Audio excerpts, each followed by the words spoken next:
Convido você a abrir a palavra do Senhor, o Salmo de número 93. Salmo 93.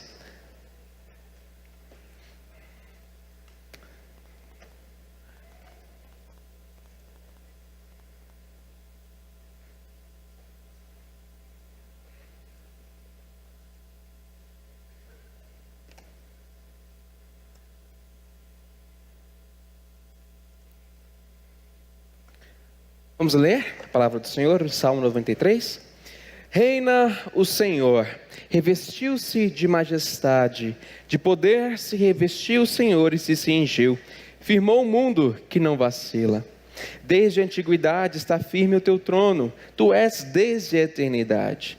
Levantam os rios, ó Senhor, levantam os rios o seu bramido, levantam os rios o seu fragor. Mas o Senhor nas alturas é mais poderoso do que o bramido das grandes águas, do que os poderosos vagalhões do mar. Fidelíssimos são os teus testemunhos, a tua casa convém a santidade, Senhor, para todo o sempre. Vamos orar, curva a sua cabeça, vamos falar com o Senhor.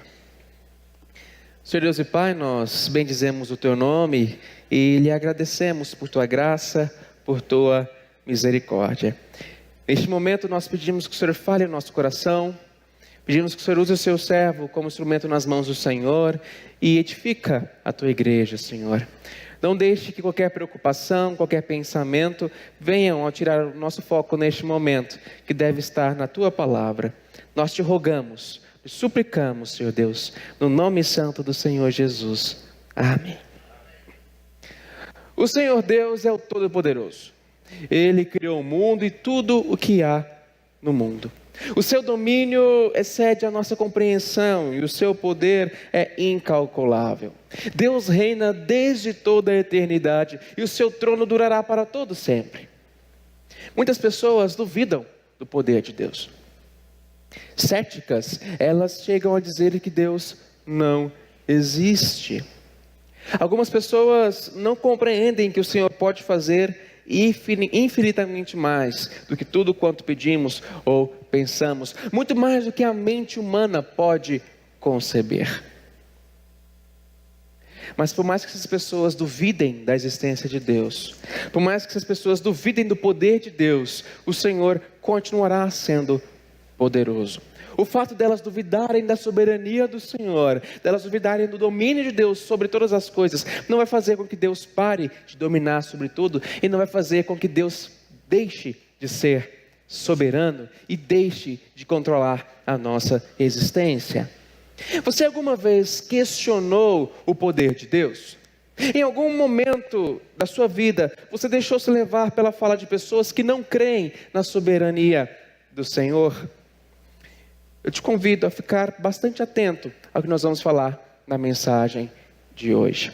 O Salmo 93 faz parte do quarto dos 5 livros que compõem o livro dos Salmos. E a temática dessa sessão do Saltério é de maturação, de que é alimentada pelo exaustivo teste da fé do povo de Deus, nos levando à reflexão sobre o permanente lugar de habitação dos crentes e sobre o reinado perene que começa em Davi e se completa no reino eterno de nosso Senhor Jesus Cristo.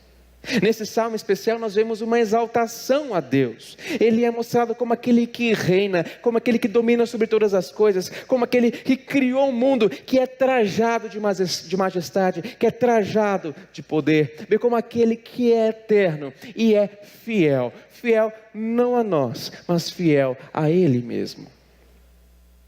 O tema da mensagem de hoje é muito semelhante ao cabeçalho dado pela editora que imprimiu a nossa tradução da Escritura, a majestade e o poder de Deus. Esse é o tema da nossa mensagem, a majestade e o poder de Deus. Nos versos 1 e 2, nós vemos a majestade do Senhor. O verso 1 diz assim: reina o Senhor, revestiu-se de majestade, de poder se revestiu o Senhor e se cingiu, firmou o mundo que não vacila. O salmista começa com uma afirmação importantíssima. Ele afirma que o Senhor reina. Ele não é alguém que depende de outrem para poder exercer o seu poder. Ele não é alguém que depende de algum outro ser para exercer o seu domínio e a sua soberania. Ele não está limitado a qualquer coisa. Ele reina e exerce o seu governo conforme a sua santa e boa vontade. Eu creio que a maioria dos evangélicos siga uma teoria sobre os milênios, que entende que o Senhor ainda não reina. A maioria dos evangélicos certamente segue essa linha. Eles creem que o Senhor nesse momento não reina. Ele vai reinar somente no futuro, durante 1000 anos que haveriam de vir num outro milênio, numa outra era que viria à existência. Mas a maioria de nós, presbiterianos, nós cremos que o Senhor não vai reinar no futuro. Ele não é alguém que neste momento está com as mãos atadas. Não é alguém que vai reinar no milênio que há de vir. Mas nós já vivemos no milênio que haveria de vir. Nós já vivemos no tempo em que Deus reina e reina soberano sobre todas as coisas.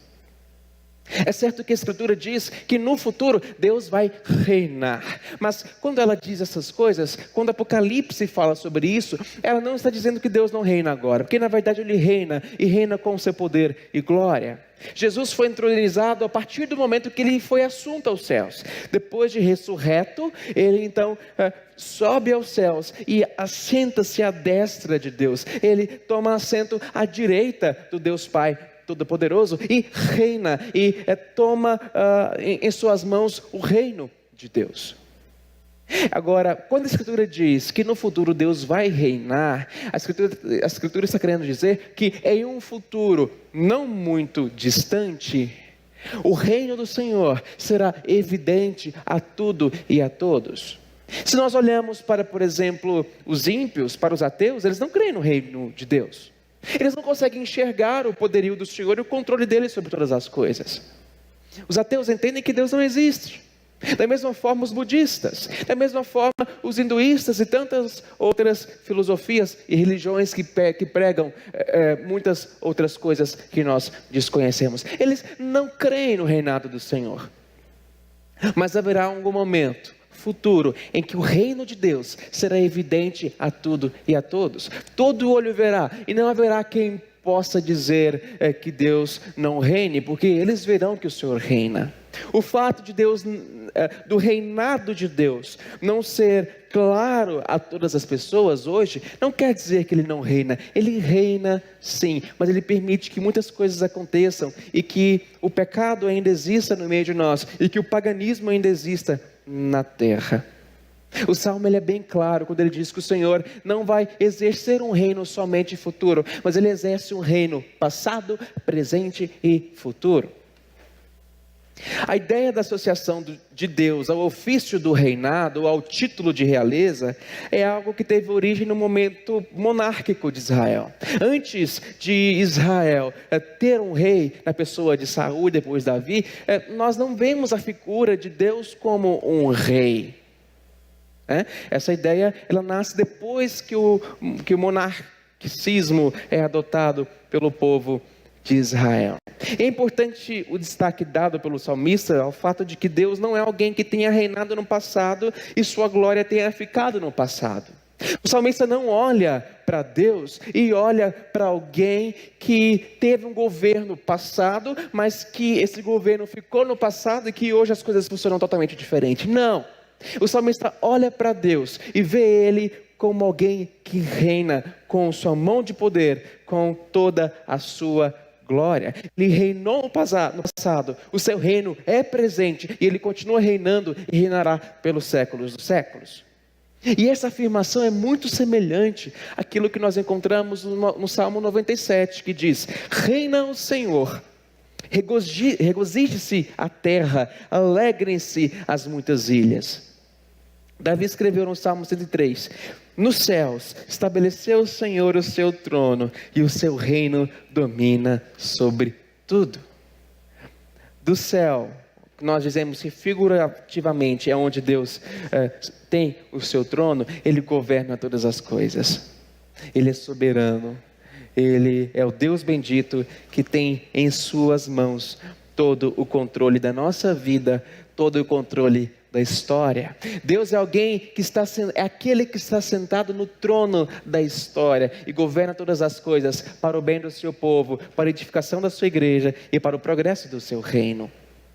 E em seguida o autor diz que Deus está vestido de majestade, dando apoio a essa ideia de que Deus reina no presente. O verso ensina que o Senhor se revestiu de força e se cingiu. A ideia aqui é de alguém que se veste realmente de força e de alguém que aperta o cinto para a batalha. Na maioria das vezes que o verbo cingir aparece na Escritura, a ideia é de alguém que se está preparando para um momento militar. O cinto faz parte da paramentação dos soldados. Ao dizer que Deus está cingido, talvez o salmista está demonstrando que ele está sempre a postos para batalhar, para fazer com que a sua vontade seja feita. Davi no Salmo 65 diz que Deus com sua força consolida os montes, cingido de poder. E tendo falado sobre o reinado, da majestade e da força do nosso Deus, o salmista então afirma, na nossa tradução da Escritura, que o Senhor firmou um mundo que não vacila. No hebraico, a ideia é de que o mundo está firmado e não pode ser movimentado, ele não pode ser movido. A ideia talvez seja de que Deus foi quem colocou o planeta Terra onde ele está, e que é Deus quem segura o nosso mundo e não deixa vagar pelo universo afora. A razão pela qual o mundo está firme e não pode ser abalado é porque quem o fez e o firmou não foi outro a não ser o Senhor. Foi Ele quem lhe deu durabilidade. A gente pode ver isso no Salmo 96, que ensina o seguinte: dizei entre as nações, reina o Senhor. Ele firmou o mundo para que não se abale e julga os povos com equidade. No verso 2, nós lemos: desde a antiguidade está firme o teu trono, tu és desde a eternidade.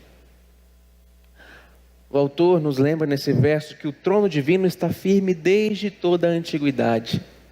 O que ele quer dizer com isso? Não há possibilidade do trono de Deus ser abalado. Não tem qualquer chance do trono ser colocado em perigo. O termo trono aqui significa justiça e ofício ou poder de governar. Deus é aquele que criou o mundo e tudo que nele há. Deus é o Todo-Poderoso que sustenta todas as coisas pela palavra do seu poder. O seu trono é para todo o sempre. O Salmo 145 diz que o seu domínio divino subsiste por todas as gerações. Nabucodonosor, depois de voltar da sua loucura, que o próprio Deus o entregou, ele afirma: eu bendisse o Altíssimo e louvei e glorifiquei ao que vive para sempre, cujo domínio é sempre eterno e cujo reinado é de geração em geração. E o versículo também exclama: tu és desde a eternidade. O Senhor não é somente onipotente, Ele também é eterno. Ser eterno não é ter uma vida que não tenha fim. Ser eterno é mais que isso. Ser eterno é alguém que não teve um princípio. É alguém que existiu desde toda a eternidade. Alguém que não foi gerado, que não foi criado, mas que sempre existiu. Eu sei que isso não entra na nossa cabeça, porque todos nós tivemos um começo. A maioria de nós lembra de memória de no máximo 2 anos de idade. Nós vemos pessoas nascendo e pessoas morrendo. O ciclo natural da vida nessa terra é nascer, crescer e morrer. Então é muito difícil para a gente conceber alguém que não tenha tido um princípio. Eu me lembro quando eu era criança, eu devia ter entre 9 e 12 anos, pela sala da escola dominical onde eu estava, e eu perguntei então a minha professora: tia Raimunda, quem criou Deus? Quando Deus nasceu? Aí ela então olhou para mim, pensou, falou: depois eu te falo, eu vou pesquisar sobre isso, depois a gente conversa. Depois ela me mostrou o texto no domingo seguinte, Deuteronômio 29:29. As coisas encobertas pertencem a Deus, mas as reveladas pertencem a nós e aos nossos filhos e aos filhos de nossos filhos. A resposta da tia Raimunda foi muito boa.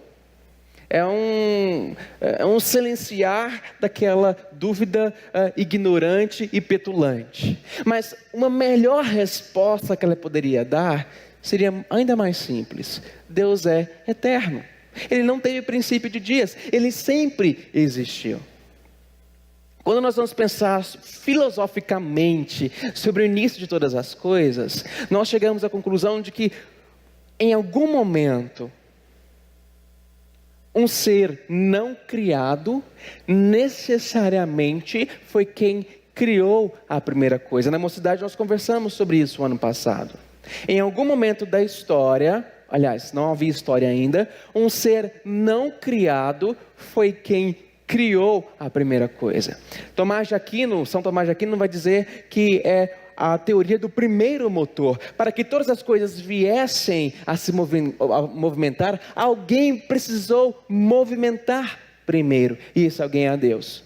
O ser não criado, que não teve princípio, que criou o princípio, é Deus. Ele existe desde toda a eternidade. O fato de Deus ser eterno implica que todas as coisas foram criadas por Ele e nos ajuda a confiarmos e nos abrigarmos nele. Sendo eterno, Deus sempre esteve revestido de poder e revestido de majestade. Não houve um momento na história da redenção, não houve um momento antes da história da redenção em que Deus não estivesse revestido de glória, poder e majestade. Isso faz parte da essência do ser de Deus. O Salmo 90, falando sobre a eternidade de Deus, nos ensina: antes que os montes nascessem, se formassem a terra e o mundo, de eternidade a eternidade, Tu és Deus. O Salmo 102, ele também diz: Tu, Deus, és sempre o mesmo, e os Teus anos jamais terão fim. Em Apocalipse nós lemos: eu sou o alfa e o ômega, o princípio e o fim, diz o Senhor Deus, aquele que é, aquele que era e aquele que há de vir, o Todo-Poderoso. Nessa primeira parte do texto, nós vemos a majestade de Deus, aquele que governa sobre todas as coisas, aquele que reina sobre tudo e sobre todos. Mas na segunda parte, nos versos 3º e 4º, nós vemos um segundo ensino do texto. Primeiro, o texto nos ensina sobre a majestade de Deus, e agora ele vai falar sobre o poder de Deus. Ele diz: levantam os rios, ó Senhor, levantam os rios o seu bramido, levantam os rios o seu fragor, mas o Senhor nas alturas é mais poderoso do que o bramido das grandes águas, do que os poderosos vagalhões do mar. No verso 3º, o salmista diz que os rios levantam o seu bramido e o seu fragor. A voz, o som que os rios produzem é trazido aqui como imprimir em nossa mente o terror dos grandes rios. Aqui em Mineiros eu não conheço um grande rio, não andei tanto fora da cidade para ver. Mas um rio que me chama a atenção, por mais que não seja tão grande assim, é o Rio Claro, em Jataí. Talvez vocês não conheçam, mas muitas pessoas, inclusive um colega meu de infância, já morreu no Rio Claro. O Rio Claro, quando está cheio, ele é sinônimo de terror às vezes. Não muito tempo atrás, um ator morreu em meio a uma gravação em um rio. Essa semana, se eu não me engano, num documentário, eu vi o Rio Solimões se encontrando com o Tapajós, uma imensidão de águas. O salmista traz aqui o som do rio, querendo produzir em nossa mente o terror da grandiosidade dos rios. Os rios levantam o seu som, os rios levantam as suas ondas e o seu movimentar de águas, mas o Senhor nas alturas é mais poderoso do que o som das grandes águas, do que os poderosos vagalhões do mar. Deus manifesta o seu poder no som dos rios e nas ondas tempestuosas do mar, de uma forma calculada, com vistas a excitar nosso reverente temor a Ele. E por mais que o som dos rios e das suas ondas sejam terríveis, quando nós pensamos em rios grandes, eles em nada se comparam com o poderio e com a majestade do nosso Deus. Quando nós vamos para o livro de Isaías, Nós vemos a comparação das nações ao rugir das muitas águas. E o mesmo texto diz assim: por mais que as nações se levantem como o bramido das grandes águas, Deus as repreenderá. E fugirão para longe. Serão afugentadas como a palha dos montes diante do vento e do pó levado pelo tufão. Por mais que as nações do Antigo Oriente fossem comparadas a nações terríveis, que de fato eram terríveis, e fossem trazidas como um som de terror quando estavam prontas para a guerra, Deus as compara ao pó que é soprado, à palha que é levada. Tamanho é o poder do nosso Deus. O verso 4 diz que o Senhor nas alturas é mais poderoso do que o som das grandes águas e do que as grandes ondas do mar. O mar por si só era um grande terror para o judeu. Quando nós analisamos a cultura e o desenvolvimento dos judeus, em nenhum momento nós vemos os judeus se lançando a expedições, se lançando a navegações no mar. É certo que eles usam o mar da Galileia, que é um mar de água doce. É certo que eles pescam e tiravam da sua economia de águas. Mas em nenhum momento você vê os judeus fazendo como seus vizinhos, se lançando a expedições ao mar. O mar era terrível para o judeu. Não é à toa que quando nós vamos para o Apocalipse, nós lemos que no novo céu e na nova terra não haverá mais mar. Apocalipse 21, verso 1. Mas quando nós olhamos para aquele texto, a ideia não é que na verdade não haverá mar. Haverá mar, com certeza, porque onde habitarão os animais marinhos? Em água doce? Não dá. No mar? Mas quando o livro do Apocalipse nos fala que não haverá mais mar, ele está querendo dizer que não haverá mais o terror, não haverá mais os medos que o mar produz. E aqui nesse texto nós vemos que o poder do Senhor nas alturas é muito maior do que as grandes ondas do mar. Uma passagem que nos mostra o poder do Senhor sobre o mar é aquela da travessia do Mar Vermelho. Os hebreus, encurralados diante do Mar Vermelho, ameaçados pelos egípcios, foram salvos por Deus ao ter ele aberto o mar, a fim de que eles passassem com os pés enxutos, e depois ao ter ele fechado o mar sobre os egípcios. Outra história, outro evento da história da redenção que nos lembra do poder do Senhor, foi o momento em que Jesus acorda da popa do navio e se levanta e faz com que a tempestade se acalme. Ele ordena que o mar se acalmasse e ele então acalma a tempestade. O Salmo 65 nos diz que Deus é aquele que aplaca o rugir dos mares, o ruído das suas ondas e o tumulto das gentes. Na primeira parte do texto, nós vemos a majestade de Deus. Nos versos 3º e 4, nós vemos o poder do Senhor. E no verso 5, nós vemos a santidade da sua habitação. Fidelíssimos são os teus testemunhos, a tua casa convém a santidade, Senhor, para todo sempre. O salmista nesse verso diz que os testemunhos do Senhor são fortemente confiáveis. A palavra de Deus, assim como o mundo que Ele criou, é firme, não se abala, não passará. Mas diferentemente do mundo que por si só revela a pessoa do Senhor, que nos leva ao conhecimento de que Deus existe, a palavra do Senhor é a sua revelação especial, que nos leva ao conhecimento da sua vontade e nos mostra as suas promessas ao seu povo eleito. A Escritura descansa sobre a integridade de Deus, que garante as declarações, as promessas, as advertências e os mandamentos dela. Todo aquele que apega-se ao tesouro das Escrituras, apega-se à piedade e tem diante de si um tesouro inestimável do conhecimento de Deus. Nós podemos nos lembrar do Salmo 19 que diz: a lei do Senhor é perfeita e restaura a alma. O testemunho do Senhor é fiel e dá sabedoria aos simples. Os preceitos do Senhor são retos e alegram o coração. O mandamento do Senhor é puro e ilumina os olhos. O Salmo 119 nos ensina: os teus testemunhos, tu os impuseste com retidão e com a sua fidelidade. Jesus disse: céus e terra passarão, mas as minhas palavras não passarão. O homem pode confiar-se a esse Deus, ao seu poder e à sua palavra, sem ser decepcionado. Fidelíssimos são os testemunhos do Senhor. E além de ressaltar a firmeza e a confiabilidade dos testemunhos divinos, o autor também diz que a casa do Senhor convém a santidade para todo sempre. A concepção que o povo de Israel tinha sobre a casa de Deus no Antigo Testamento é muito diferente daquela que nós temos hoje. Muito diferente da que nós temos hoje a partir do Novo Testamento. Nós entendemos hoje que a casa do Senhor não é um lugar físico, sagrado, onde Deus habita de forma diferente do modo como Ele habita lá na sua casa, dentro do seu quarto. Algumas pessoas ainda olham para as igrejas e tratam elas como casas de Deus, como lugares santos, santuários, cujos tijolos são talvez benzidos e abençoados, mas não é assim que a Escritura nos ensina.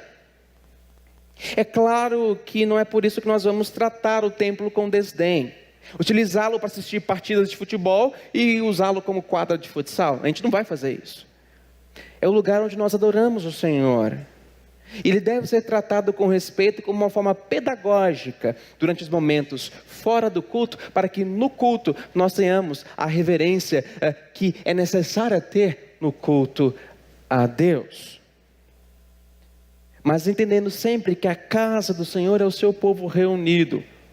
A igreja não são os templos construídos por homens, mas a igreja não é templos construídos por homens, mas a igreja é o povo do Senhor reunido para adoração.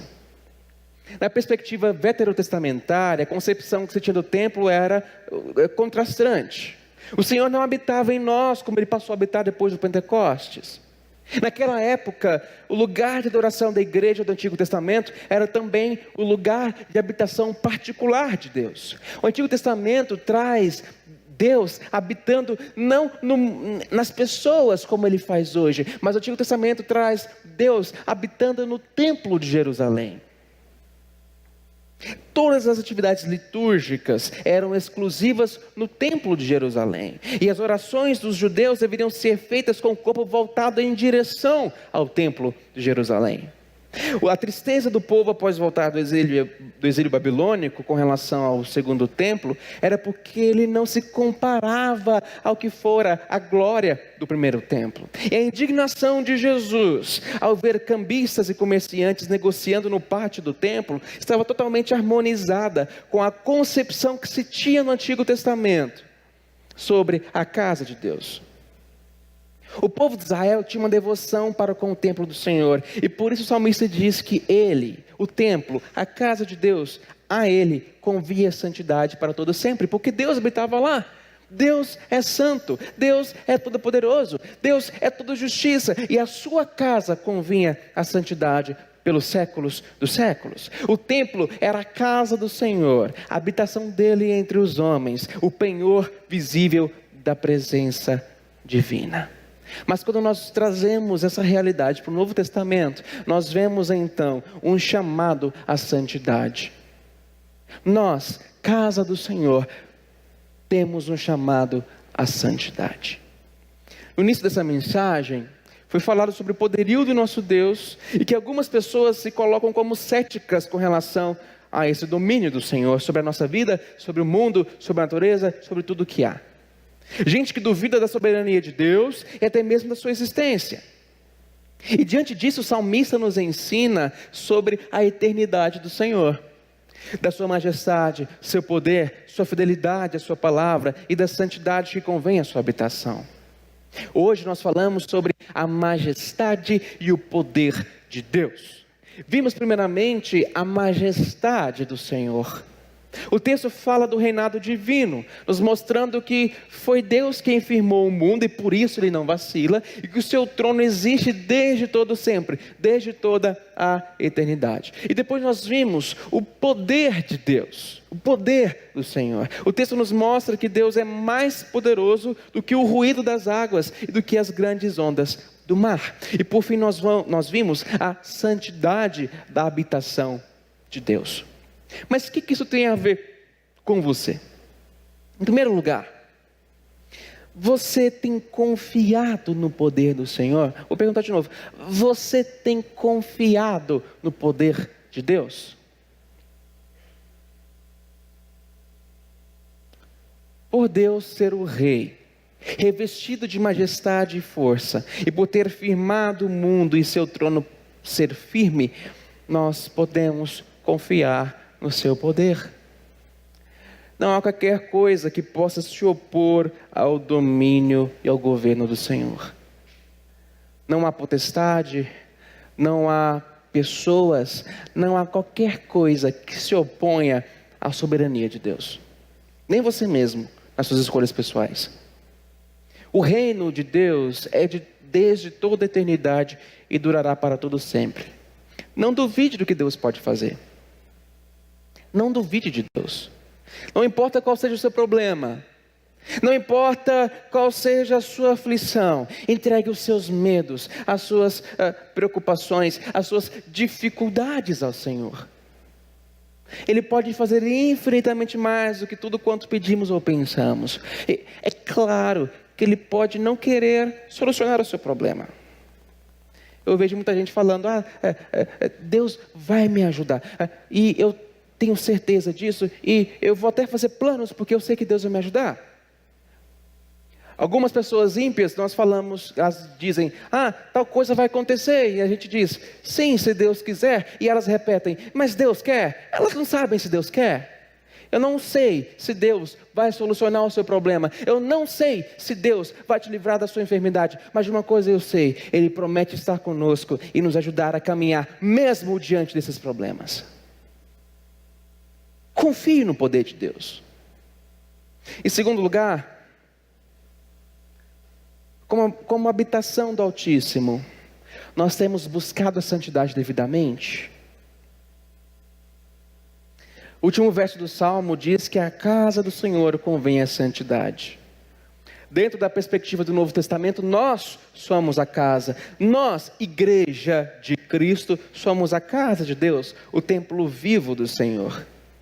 E trazendo a fala do salmista para os nossos dias, entendemos que a nós, igreja de Cristo, convém a santidade. O autor aos Hebreus diz que sem santificação ninguém verá o Senhor. Muitas pessoas têm negligenciado a santidade e vivido como ímpios.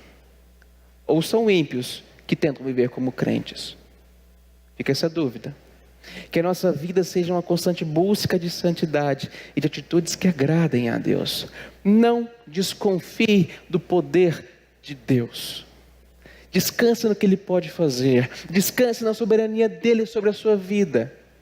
Ele pode não resolver o seu problema. Aliás, Ele pode estar te jogando dentro do problema. Mas saiba que Ele está com você, caminhando com você e te ajudando a trilhar o seu caminho debaixo da graça e da misericórdia dEle. E busque a santidade, busque viver como casa de Deus.